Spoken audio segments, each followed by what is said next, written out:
Good morning, children. First lecture, second chapter, unit and measurements. अब you measurement करने के लिए किसका मेजरमेंट आप करेंगे, तो एक फिजिकल क्वांटिटी दिमाग में आती है। अगर आप देखो नॉर्मल सा जनरल अपने आसपास की चीज़ें, आप लोग क्या क्या नाप लेते हैं, बचपन से देख रहे हैं आप मास नापते हो, then you have length, you have time, है ना।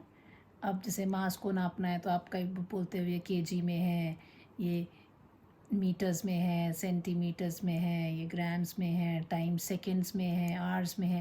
ये नॉर्मल सी चीज़ें हैं जो हम बचपन से देखते आ रहे हैं, हमें की हुई चीज़ें हैं। तो करंट नाप रहे हैं, करंट भी बच्चों आपने सुना होगा, है ना? इसको आप एम्पियर्स में नापते हो।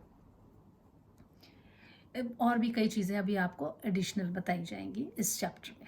तो कोई भी फिज़िकल क्वांटिटी होती तो हम कैसे, कोई भी फिज़िकल क्वांटिटी है तो इसको इसको जब रिप्रेजेंट कर पता चले कि क्या है, तो हम फिज़िकल क्वांटिटी को कैसे करेंगे। उसमें एक नंबर होता है, नंबर न्यूमरिक वैल्यू होगी, ठीक है, न्यूमरिक वैल्यू होगी, और साथ में होगा उसकी यूनिट। उसको किसी चीज़ में नापोगे तो ही पता लगेगा ना। मैं ऐसे बोल दूँ कि 5 है, 6 है, 7 है, क्या है, लेकिन अगर मैं बोलूँगी 5 किलो तो आपको पता लगता है कि मैं मास की बात कर रही हूँ। अगर मैं बोलूँगी 10 मीटर है तो आपको पता लगता है कि लेंथ की बात कर रही हूँ। अगर 10 सेकेंड्स बोल रही हूँ तो आपको पता लगता है टाइम की बात कर रही हूँ। तो कोई भी फिजिकल क्वांटिटी जो होती है उसको रिप्रेजेंट करने के लिए एक न्यूमरिक वैल्यू जो उसका मेजरमेंट बताती है, और यूनिट से हमें पता लगता है कि हम किस फिजिकल क्वांटिटी की बात कर रहे हैं। तो जो फिजिकल क्वांटिटीज़ हैं इसमें आपने दो तरह की फिजिकल क्वांटिटीज़ देखनी है। एक आपकी होती है फंडामेंटल फिजिकल क्वांटिटी, और एक होती है आपकी डिराइव्ड, ठीक है, derived physical quantity. Fundamental physical quantity क्या होती है, जो इंडिपेंडेंट होती है एक दूसरे की। So this is these are independent of each other. इसमें एग्जांपल जैसे मास है तो मास लेंथ पे डिपेंड नहीं कर रहा है। मास तो मास है, कितना amount of matter is there. Length है तो कितना लंबा है, टाइम है तो टाइम है, मतलब ये एक दूसरे के ऊपर डिपेंड नहीं कर रहे। तो इसमें जो आप के आएंगे, you will write this fundamental examples में हिल से मास हो जाएगा, you have length, you have time, temperature, ये सारे टर्म्स आगे हम पढ़ते जाएंगे। ल्यूमिनस इंटेंसिटी जो है ये हम यूज़ करते हैं क्या कहते हैं, लाइट की इंटेंसिटी के ल्यूमिनस इंटेंसिटी। ये सारी चीज़ें जो है, या करंट, ये सब इंडिपेंडेंट है, ये किसी और चीज़ पर डिपेंड नहीं कर रही हैं। तो ये सारी क्या हो जाएंगी, फंडामेंटल क्वांटिटीज़, ठीक है। इसको हम बेस यूनिट भी कहते हैं। तो फंडामेंटल जो इनकी यूनिट्स होंगी वो हम उसको फंडामेंटल यूनिट्स भी बोलेंगे। अब डिराइव्ड जो फिजिकल क्वांटिटीज़ हैं ये वो हैं जो कि फंडामेंटल से निकलती हैं। फिजिकल क्वांटिटीज़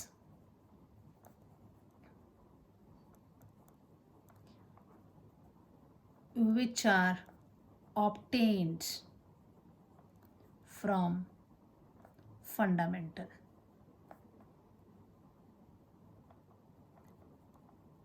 फिजिकल क्वांटिटी, ठीक है। अब इसमें देखना है बच्चे, मैं सिंपल से एग्जांपल अभी ले रही हूँ, आगे हमने सब चीज़ें पढ़नी है फिर से, जब जो कि अभी तक जितनी आप पढ़ चुके हो मैं वहीं से एग्जांपल लेती हूँ। जैसे मान लो कि स्पीड है, तो आपने ये स्पीड आप 6-7 क्लास से ही पढ़ रहे हैं। स्पीड में क्या लिखते हैं हम, डिस्टेंस अपॉन टाइम। तो देखिए दो चीज़ें, ये भी इंडिपेंडेंट है, ये भी इंडिपेंडेंट है एक दूसरे में, लेकिन इन दोनों को मिलाकर हमने क्या निकाल दिया, स्पीड। अगर वेलोसिटी है तो हम लिख देते हैं इसको डिस्प्लेसमेंट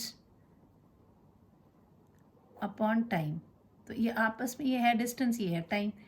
अगर फोर्स है इसको हम लिखते हैं मास इनटू एक्सेलरेशन, जबकि एक्सेलरेशन भी क्या है, वेलोसिटी बाय टाइम है। तो mass into velocity divided by time, because rate of change of velocity is acceleration. तो ये फोर्स, तो ये सारी जो भी आपकी 1 2 3 जो मैं एग्जाम्पल कोट करी, ये सारे कैसे डिराइव्ड हैं, तो ये सब इनकी जो यूनिट होंगी उसको क्या बोलोगे, डिराइव्ड यूनिट्स। तो वो हमने मेन आपको पता होना चाहिए। अब स्टैंडर्ड यूनिट्स, यूनिट वर्ड सबसे पहले यूज़ हुआ है। तो यूनिट में हम मेन देखेंगे कि कैरेक्टरिस्टिक्स क्या हैं, क्या चीज़ जो है डिसाइड करती है इसकी यूनिट होनी चाहिए। जैसे मास को हम ये केजी में नाप रहे हैं, ये सारी चीज़ें क्या है, यूनिट्स की बात हो रही है। तो ये कैसे डिसाइड होती है? So the main thing that is you should know the characteristics of standard unit. ये कई बार क्वेश्चन आ जाता है 2 मार्क्स में कि क्या कैरेक्टरिस्टिक्स हैं स्टैंडर्ड यूनिट की। तो सबसे पहली point, they should be well defined.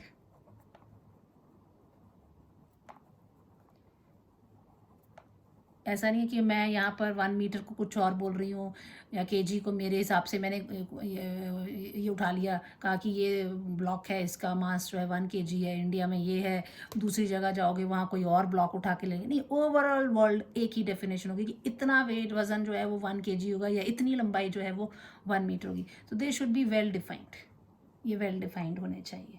ठीक है, साइज़ भी प्रॉपर होनी चाहिए, बहुत ज़्यादा छोटी या बहुत ज़्यादा इनकन्वीनियंस नहीं होनी, लार्ज नहीं होनी चाहिए। So they should be of proper size,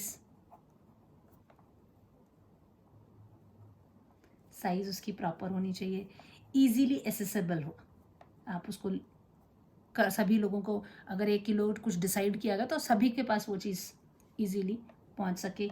it should be easily accessible. ये नहीं है कि कईयों को मिले ही ना, कईयों के पास हो, ऐसा नहीं होना चाहिए। ये कहीं पे भी आप किसी भी जगह पर उसको लेके जा सकते हो। ऐसा नहीं है कि पहाड़ों पे लगे तो 1 किलो का वज़न कुछ और हो जाएगा, नीचे आगे तो उसका वज़न कुछ और। कहीं भी इंडिया में, कहीं भी हैं वर्ल्ड में, कहीं भी हैं through out on the earth, ये जो है it should be reproducible at all places without any difficulty, should be reproducible at all places without difficulty। ठीक है, देन ये टाइम के साथ या फिजिकल कंडीशन जैसे टेम्परेचर, प्रेशर, इसके साथ चेंज नहीं होनी चाहिए। They should not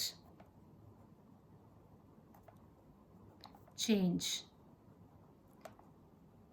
with time, temperature, pressure, etc. इन सब के चेंज के साथ इनकी वैल्यूज जो हैं वो चेंज नहीं होनी चाहिए। और पूरे वर्ल्ड में दे शुड बी वाइडली एक्सेप्टेबल होनी चाहिए। ठीक है, तो ये बेसिक कैरेक्टरिस्टिक है जो डिसाइड करते हैं कि आपका जो यूनिट है, स्टैंडर्ड यूनिट आप ले रहे हैं, वो कैसा होगा।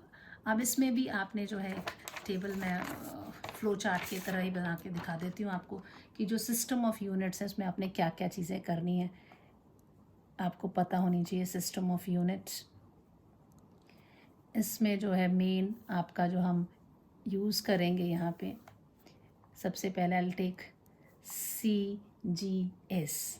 ठीक है, लेना उन्होंने वही चीज़ें हैं, मास, लेंथ, टाइम। ये CG वर्ड ऐसे ही पता रहना है कि जो सेंटीमीटर जो लेंथ है उसको ये सेंटीमीटर में करेगा, जो मास है उसको ये ग्राम्स में करेगा। ठीक है, दिस इज ग्राम, सेंटीमीटर लिखने की ज़रूरत नहीं है, आपको पता ही है। आप इसे, टाइम है, इसको ये सेकेंड्स में कर रहा है।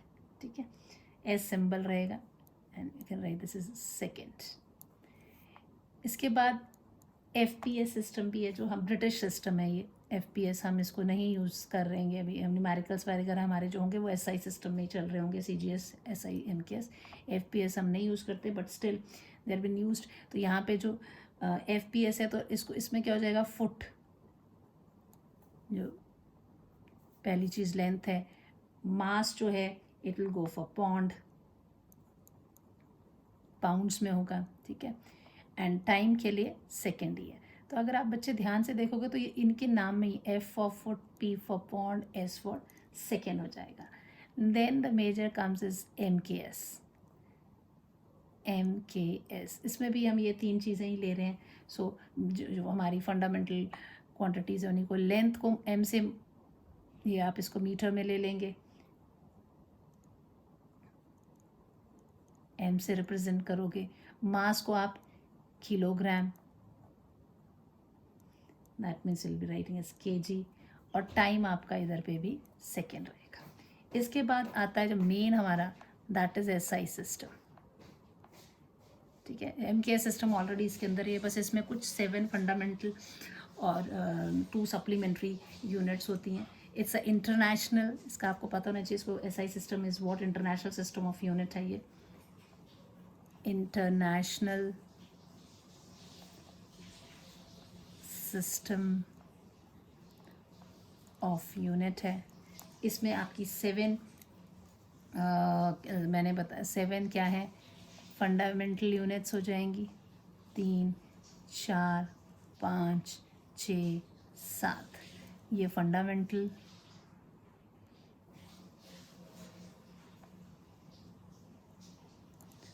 और 2 आपकी सप्लीमेंट्री होंगी यूनिट्स होंगी। ठीक है, तो अब क्या क्या है इसमें, तो आपको ये वैल्यूज चीज़ें पता होनी चाहिए। That is will be taking as mass, mass को जो है आप मेजर करेंगे kg में। Then you have length, you will measure in meters, of time, measure in seconds. After time you have temperature, measure in Kelvin, then luminous intensity,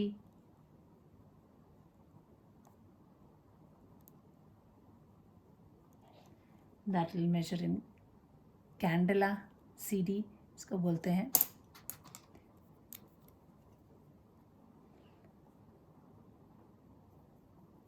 candela, ठीक है। Then you have electricity या current, इनसे current ये आपने पढ़ा हुआ है, इसको एम्पियर्स में नापते हैं। So this ampere is represented by symbol capital A। Then you have the quantity of matter,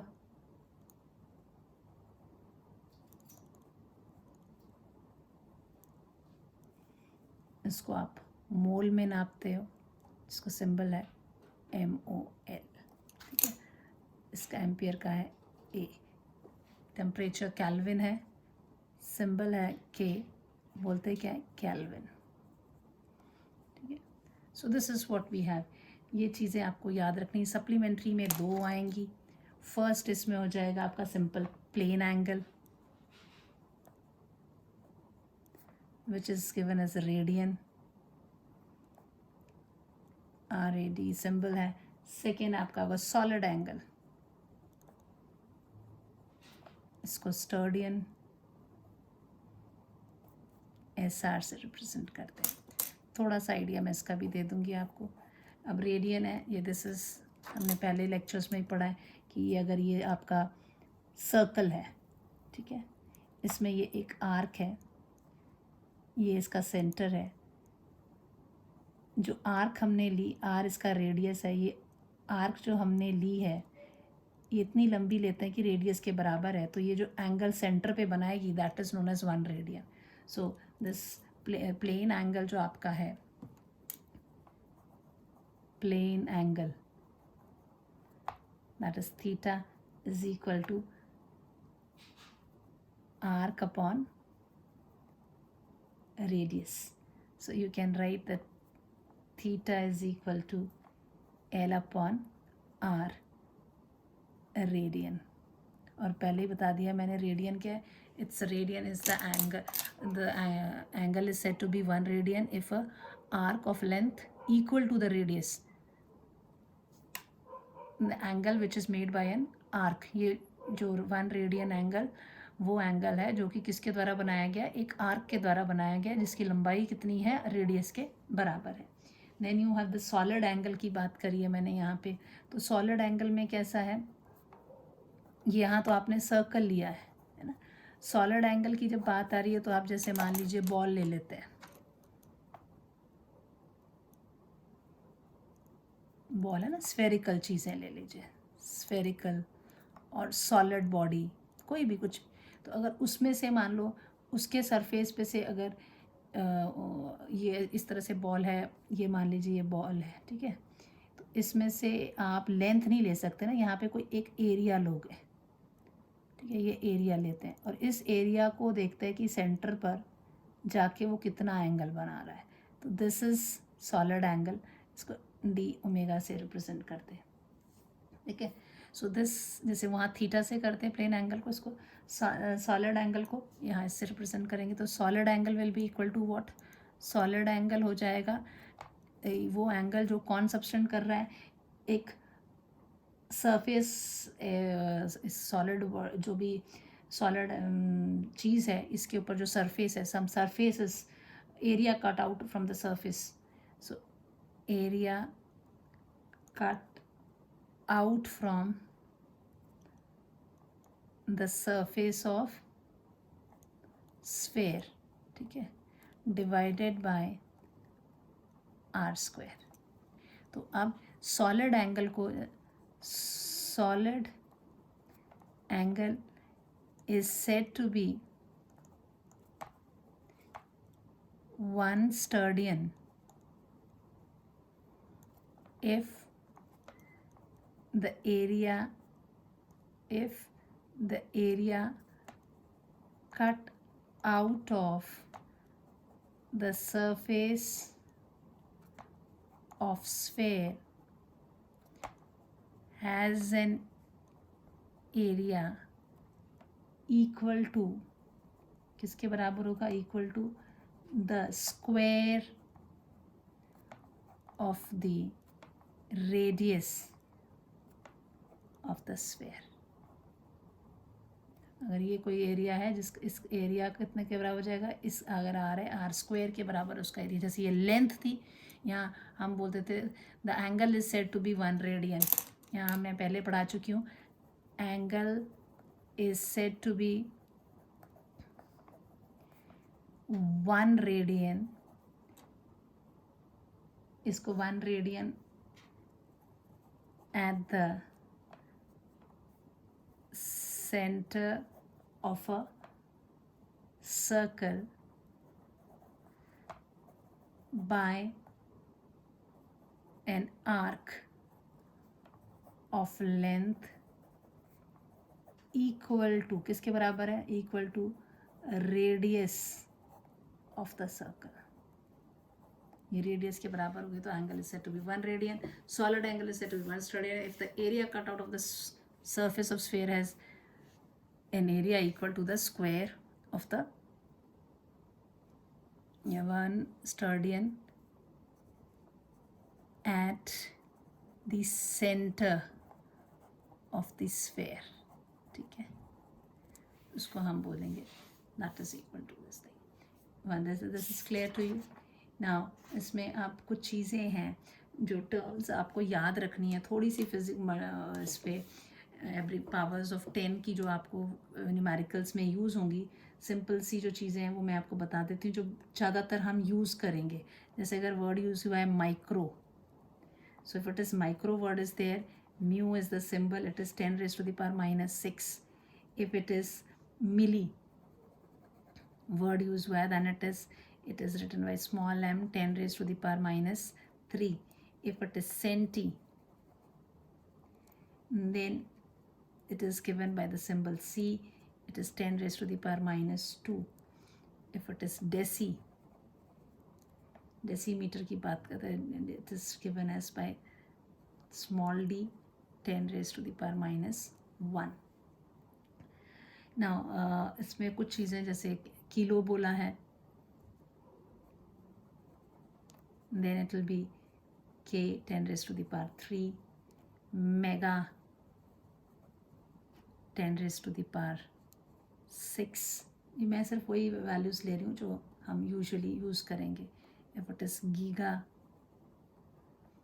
mega pixel की बात करते हैं, कितनी GB है, गीगा बाइट वो है, तो कितना वो वैल्यू क्या है उस चीज़ों की, 10 raised to the power 9. If it is mega भी write capital M, if it is giga भी राइट कैपिटल G. तो these are the things which will be using here. तो ये अभी 11th क्लास में इतना ही आप करेंगे, आपको ये चीज़ें पता होनी चाहिए, ठीक है। अब इसके बाद आता है कि मेथड ऑफ मेजरमेंट्स क्या हैं। कुछ डेफिनेशन पार्ट्स हैं जो आप अपने आप करेंगे, आपको बता दिए जाएंगे, ठीक है। मेजरमेंट ऑफ लार्ज डिस्टेंस कैसे मेजर करना है, लेंथ की मेजरमेंट क्या है, पर्टिकुलर डेफिनेशंस हैं जो कि एग्जामिनेशन पॉइंट ऑफ व्यू से नहीं है उतनी important, but where I will be telling you all these things later. अब हम आ जाते हैं इसके ऊपर कि कुछ प्रैक्टिकल यूनिट्स हैं मेजरमेंट की, कुछ बहुत छोटी चीज़ें हैं उनकी मेजरमेंट्स हैं, कुछ बहुत बड़ी चीज़ें हैं उसकी मेजरमेंट है जो कि आपके एग्जामिनेशन पॉइंट ऑफ व्यू से प्रैक्टिकल यूनिट ऑफ लेंथ्स लेंगे। Practical units for measuring large distance, ठीक है। ये आपने बहुत ध्यान से करने हैं, ये एग्जामिनेशन पॉइंट ऑफ व्यू से बहुत इम्पोर्टेंट है। सबसे पहली है आपकी एस्ट्रोनॉमिकल यूनिट, ठीक है। इसको हमेशा हम रिप्रेजेंट करते हैं कैपिटल ए यू से।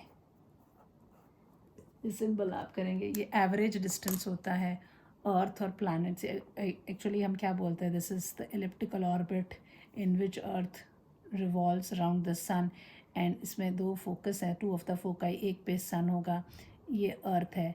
तो ये जो एवरेज डिस्टेंस होता है इसके बीच में, that is one astronomical unit elliptical orbit में। So the average distance between the earth and the sun, average distance between the sun and the earth is called astronomical unit। और ये value आपको याद रखनी है, 1 AU जो है this is equal to 1.5 into 10 raised to the power 11 meter। This is the value which you have to remember। पहली value जो आप +1 में याद रखने वाले हो, ठीक है। फिर सेकेंड इज़ लाइट ईयर। इस पे बहुत बार क्वेश्चन आ जाते हैं कि लाइट ईयर क्या है, इसकी यूनिट क्या है, इसकी डायमेंशन क्या है। तो लाइट ईयर है, ये भी क्या प्रैक्टिकल लार्ज डिस्टेंस को ही मेजर कर रहा है। सो ये distance move by light in vacuum in 1 year, distance traveled by light in 1 year is called light year। ये इसका सिंबल है light year. So 1 light year कितना हो जाएगा, 1 light year is equal to, distance क्या होता है, distance is speed into time।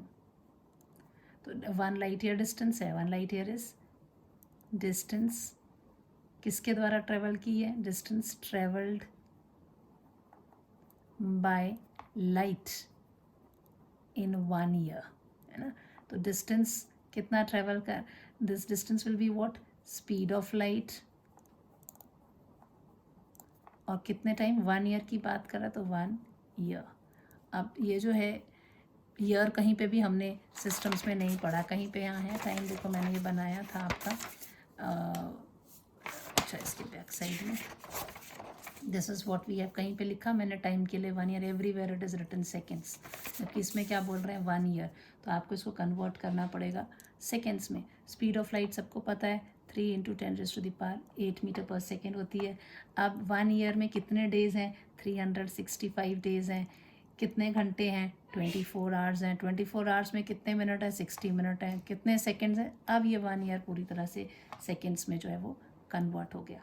So this is, ये चीज़ किस में थी, मीटर, ये मीटर पर सेकेंड में है और ये सेकेंड्स में आ गया। सेकेंड कट जाएगा तो मीटर्स में आंसर आ जाएगा। This answer will be 9.46 into 10 raised to the power 15 meters. This is the second value which you have to remember. 1 light year is equal to this much of meter.